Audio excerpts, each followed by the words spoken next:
Comment apprendre 10 fois plus vite et sans effort? Voilà un objectif qui peut paraître inaccessible, alors que depuis quelques années, une dizaine d'années, il y a eu des avancées considérables en matière de recherche dans le domaine du cerveau. Et les capacités de mémorisation sont absolument illimitées, fantastiques, quand on étudie aujourd'hui ce que peuvent faire aujourd'hui les techniques en matière de mémorisation de haut niveau, ce qu'on appelle des états d'hypermémoire. Alors, qu'est-ce qu'on entend par la théorie du chef? La théorie du chef, vous l'avez sans doute vécue vous-même, et même à partir de l'enfance, lorsque nous étions en train de faire quelque chose, une tâche, un travail, eh bien, vous avez sans doute remarqué que lorsqu'on s'approche de vous, s'il y a quelqu'un qui a une autorité, que ce soit un professeur ou tout simplement un chef de service, eh bien, il a été démontré, et vous l'avez peut-être constaté, que nous faisons à ce moment-là plus d'erreurs.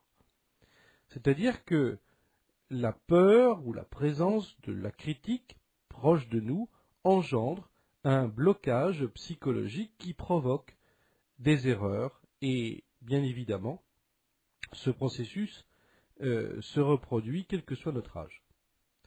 En réalité, dès qu'on a cette présence, ce regard derrière notre dos, eh bien on est moins efficace parce qu'on a cette peur du jugement. Eh bien, cette théorie du chef fonctionne tout aussi bien, enfin, en tout cas, elle produit les mêmes résultats négatifs avec la mémoire. Parce que la mémoire a besoin qu'on lui laisse, si vous voulez, le champ libre. Qu'est-ce que je veux dire par là? Eh bien, cette notion de champ libre, c'est cette forme d'analyse permanente et d'autocritique qui peut se produire lorsque nous apprenons quelque chose. C'est-à-dire que lorsque vous avez quelque chose à retenir, eh bien, si vous êtes constamment en train de vous dire « Oh là là, est-ce que je vais le retenir? Qu'est-ce que j'apprends? Est-ce que c'est utile? Est-ce que je suis capable de ?» Eh bien, vous êtes en train de faire exactement ce qui s'est produit avec la théorie du chef, c'est-à-dire que votre mémoire fonctionne moins bien. Alors, tout ça, ce sont effectivement des freins dits psychologiques, qui peuvent être levés si on lui laisse justement ce champ libre. Alors, quels sont les moyens qui permettent de lever les freins psychologiques à la mémoire? Parce que quand on se plaint d'avoir une mauvaise mémoire, c'est en grande partie, non pas que vous possédez une mauvaise mémoire, vous possédez déjà une mémoire assez prodigieuse. Vous seriez sans doute étonné de constater que votre mémoire est capable de faire des choses, des prouesses étonnantes, mais ces freins psychologiques vous empêchent d'accéder à cette super mémoire.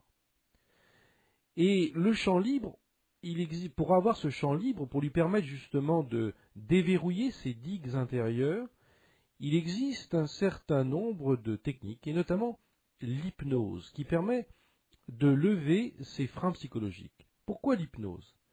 Eh bien parce que l'hypnose, si vous voulez, permet, lorsqu'on atteint cet état particulier de la conscience, qui est entre veille et sommeil, ce n'est pas un sommeil physiologique normal, c'est entre les deux, et c'est un état dans lequel vous êtes naturellement plongé à certains moments de votre journée, ou lorsque par exemple vous traversez par exemple un village et qu'en voiture vous avez zappé ce moment et vous dites tiens j'ai traversé ce village sans m'en rendre compte, eh bien vous étiez dans un état d'hypnose. Eh bien on sait aujourd'hui qu'on est capable de faire ressusciter des souvenirs qui étaient complètement perdus et enfouis dans la mémoire, ce qu'on appelle la mémoire de l'inconscient. Et l'hypnose, en levant justement ces freins, permet juste d'accéder à ces souvenirs complètement perdus. Et en réalité, tout ce que l'on entend, tout ce que l'on voit, tout ce que l'on a vécu est enregistré presque dans une forme de disque dur interne, de manière indélébile et de chaque détail. Ça veut dire que votre mémoire est capable de mémoriser, d'avoir en mémoire, par exemple, ce que vous avez fait à l'âge de 3 ans, à tel endroit, à tel lieu, et de savoir quel type de chaussures vous aviez, ce que vous aviez étudié ce jour-là à l'école, tout ça est enregistré. Eh bien, le FBI a justement utilisé ces techniques-là, notamment pour faire des enquêtes et se rappeler des choses que lorsqu'une personne voulait se souvenir d'une situation, par exemple, lors d'un hold-up, etc. Et le rappel se faisait sous hypnose. Donc nous pouvons avoir accès à des zones enfouies subconscientes de notre mémoire, et le but est justement d'arriver à lever ces freins psychologiques. Bien, à partir de là, qu'est-ce qu'on peut en faire et est-ce que ça peut vous concerner pour justement développer votre mémoire? Eh bien, il y a effectivement depuis quelques années, je vous expliquais 10 ans, 15 ans, une révolution en matière d'hypermémoire. Et notamment des travaux de 2 prix Nobel qui ont découvert que nous avions la possibilité d'apprendre de façon indépendante. C'est-à-dire que ces 2 prix Nobel ont découvert que les 2 hémisphères cérébraux, l'hémisphère gauche et l'hémisphère droit du cerveau, pouvaient apprendre de manière indépendante l'un de l'autre. C'est-à-dire que l'un pouvait faire quelque chose, une activité de pensée, pendant que l'autre pouvait mémoriser. Et à partir de là, de ces travaux, le docteur Thomas Budzinski a été beaucoup plus loin et lui a essayé de trouver des solutions qui permettaient justement de faciliter grandement l'apprentissage. Et il a fait une découverte fantastique. C'est-à-dire que notre hémisphère gauche, c'est plutôt le siège de l'analyse logique. C'est-à-dire que lorsque vous êtes en train de réfléchir à ce que je vous dis en ce moment, eh bien, vous êtes en train de faire fonctionner votre hémisphère gauche. Et parce que lui, c'est un rôle de filtre, un rôle d'analyse de la pensée qui est permanente.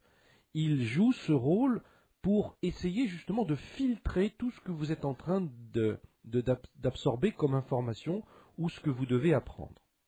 Et puis, vous avez l'hémisphère droit du cerveau qui, lui, si vous voulez, reçoit toujours aussi des informations, mais les transforme tout ce qui est, par exemple, en stimulation acoustique, ce que vous entendez en ce moment, et lui va le transformer à sa façon.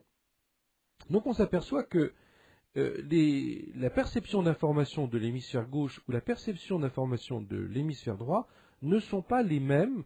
En tout cas, s'ils reçoivent les mêmes informations, ils ne vont pas les traiter de la même façon. Si vous voulez, c'est un petit peu comme si vous aviez, eh bien, je vais prendre une métaphore qui est celle, par exemple, du blé. Eh bien, quand on va moissonner le blé, eh bien, il y en a certains qui vont utiliser le blé pour faire, eh bien, de la farine pour le pain, et puis d'autres qui vont l'utiliser pour un tout autre besoin. Eh bien, de la même manière, lorsque vos 2 hémisphères analysent une même information, ce que vous devez apprendre, eh bien, ils ne vont pas les traiter de la même façon. Le gros problème, et ce qu'avaient noté notamment les travaux de Budzinski, c'est que lorsque l'on apprend quelque chose, il y a un hémisphère qui est dominant, c'est l'hémisphère gauche dans notre mode culturel, parce qu'on apprend toujours à analyser dès le plus jeune âge, et il y a une collision qui est inévitable, c'est-à-dire que si la capacité de l'hémisphère droit est considérable et peut enregistrer des quantités phénoménales d'informations, eh bien l'hémisphère gauche va être en quelque sorte intervenant, un peu le gendarme de la conscience, et qui va dire « Oh là là, là il y a énormément d'informations, mais il faut d'abord que je les traite, que je les analyse, que je les comprenne, pour pouvoir les absorber. » Et c'est ce qu'on appelle la collision, et ce qui empêche en quelque sorte d'apprendre de manière facile et sans effort. Et c'est là qu'intervient une solution absolument géniale. Et j'attire votre attention sur cette idée, cette solution qui a été vraiment une avancée considérable en matière de développement de l'apprentissage. Eh bien, c'est que le docteur Thomas Budzinski a découvert un moyen qui permet justement à des élèves notamment, mais aussi à tout un chacun, à vous comme à moi, de pouvoir apprendre de manière à ce que l'hémisphère gauche n'entre plus en collision avec l'hémisphère droit.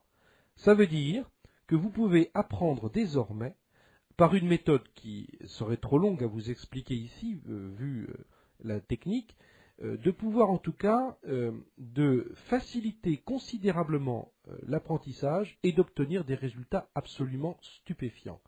C'est-à-dire que des élèves peuvent comme ça ainsi, sans effort, eh bien, ingurgiter entre guillemets des quantités phénoménales de cours, de leçons, d'informations à apprendre, sans effort, en administrant ces informations à l'hémisphère droit, tout en occupant, si vous voulez, l'hémisphère gauche en faisant lui faire autre chose, plutôt que l'un et l'autre qui travaillent sur la même donnée et avec le risque de collision. Il n'y a plus de collision avec sa méthode parce qu'on va donner, si vous voulez, un travail à faire à l'hémisphère gauche qui va être un travail, si vous voulez, assez illogique, qui va être en quelque sorte une sorte de répétition de choses qui n'ont pas vraiment de sens. Et pendant ce temps-là, l'hémisphère droit, lui, va absorber toutes les informations qu'on va lui donner. À partir de là, eh bien, on apprend 10 fois plus vite et vraiment beaucoup plus facilement, sans effort, sans avoir, si vous voulez, tous ces efforts que l'on peut rencontrer lorsque l'on fait des études. Maintenant, il y a aussi des travaux qui avaient été faits notamment dans les années 70-80, mais qui se sont améliorés et plus fort encore, qui ont été notamment ceux de Dr Georgi Lozanov. Le Dr Georgi Lozanov est un Bulgare qui s'est intéressé au monde de la psychologie au départ, et notamment au départ des travaux sur l'effet du pouvoir de la suggestion, la suggestologie.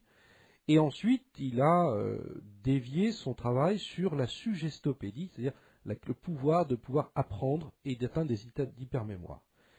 Et il y a eu énormément de gens qui étaient, je dirais, au départ c'était dans les pays de l'Est, donc à Sofia en Bulgarie, et beaucoup d'espions à l'époque de l'ex-Union soviétique qui se rendaient voir le docteur Georgi Lozanov pour apprendre des langues étrangères en quelques jours, en quelques semaines, il maîtrisait. Et pour vous donner un exemple, sa méthode permet d'apprendre dans les meilleures conditions jusqu'à 1800 mots d'expressions et de langues étrangères en 4 jours. C'est absolument extraordinaire, voire même des fois en 2-3 jours seulement. Et lorsqu'on a appris que cette méthode fonctionnait, eh bien, beaucoup de diplomates, d'espions, mais aussi des gens très fortunés allaient le voir et revenaient en maîtrisant, en apprenant un tas de choses. Pas seulement que des langues étrangères, mais aussi d'autres aspects.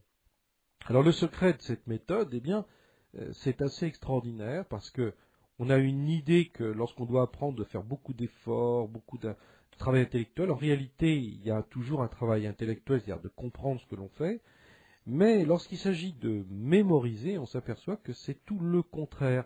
C'est-à-dire que la mémoire, et je vous en parlais tout à l'heure, lever ses freins psychologiques, notamment par l'hypnose, et bien là, le docteur Georgi Lozanov utilisait un état de détente entre veille et sommeil, qui est accompagné, si vous voulez, d'une musique à un rythme régulier et particulier. Et ce qui se passe, c'est que eh bien, les élèves sont dans un état intermédiaire, des yeux fermés, et écoutent cette musique pendant que l'on passe le cours à différents rythmes. Et à partir de là, eh bien, ils s'aperçoivent que l'état de mémorisation peut atteindre des scores à peu près de 30, 40, 50 fois supérieurs à ceux de l'apprentissage classique. Seulement, il y a quelques techniques qu'il faut apprendre, c'est-à-dire que ce n'est pas uniquement sur un rythme musical. Il y a eu beaucoup de choses qui ont été dites sur la suggestopédie ces dernières années qui ne sont pas vraies, parce qu'en réalité, le secret de la suggestopédie, c'est un travail qui consiste sur un état de détente, certes, une musique, oui, mais aussi un rythme respiratoire qui a été notamment, je dirais, il a pris ses sources dans le travail des yogis. Et si on n'a pas ce rythme respiratoire particulier, associé à l'état de détente, eh bien, ça ne marche pas. Donc, il y a un rythme assez particulier, ce qu'on appelle un rythme triangulaire et carré, qui s'apprend et qui permet justement de combiner toutes ces techniques et d'obtenir des résultats absolument fabuleux. Enfin, il y a ce qu'on appelle un déconditionnement négatif, c'est-à-dire tout ce que l'on peut entretenir comme frein psychologique et qui peuvent bloquer le processus d'apprentissage. Et ça a été démontré par le docteur Georgi Lozanov, mais notamment par d'autres tests. On s'est aperçu que lorsqu'on déconditionnait psychologiquement la personne à l'idée qu'elle pouvait effectivement apprendre, au lieu de croire qu'elle ne pouvait pas mémoriser plus, eh bien les possibilités d'augmentation de la mémoire pouvaient progresser en quelques heures de 25 à 30%, ce qui est considérable. Les techniques de suggestopédie, la technique de suggestopédie, permet d'aller jusqu'à 50 fois d'augmentation de capacité de mémorisation et, je le précise encore, dans un état de détente.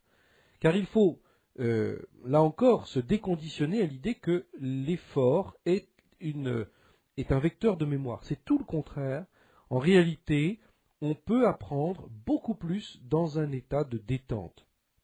Alors, pour vous donner un tout petit exemple, et vous avez peut-être fait vous-même l'expérience, mais si vous ne l'avez pas fait, je vous le conseille de le faire, eh bien, lorsque vous avez par exemple la possibilité donc d'apprendre quelque chose, essayez de le faire aux limites du sommeil, c'est-à-dire vous prenez par exemple votre cours, votre livre, et vous allez vous, en quelque sorte, aller jusqu'au stade le plus ultime où vous ne pouvez plus résister à l'endormissement.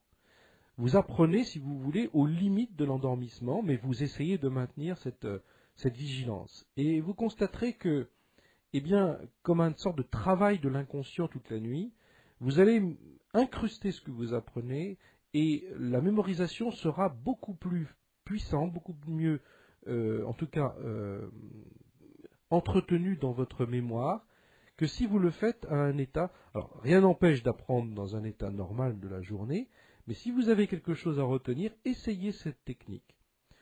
Je vous remercie de votre attention.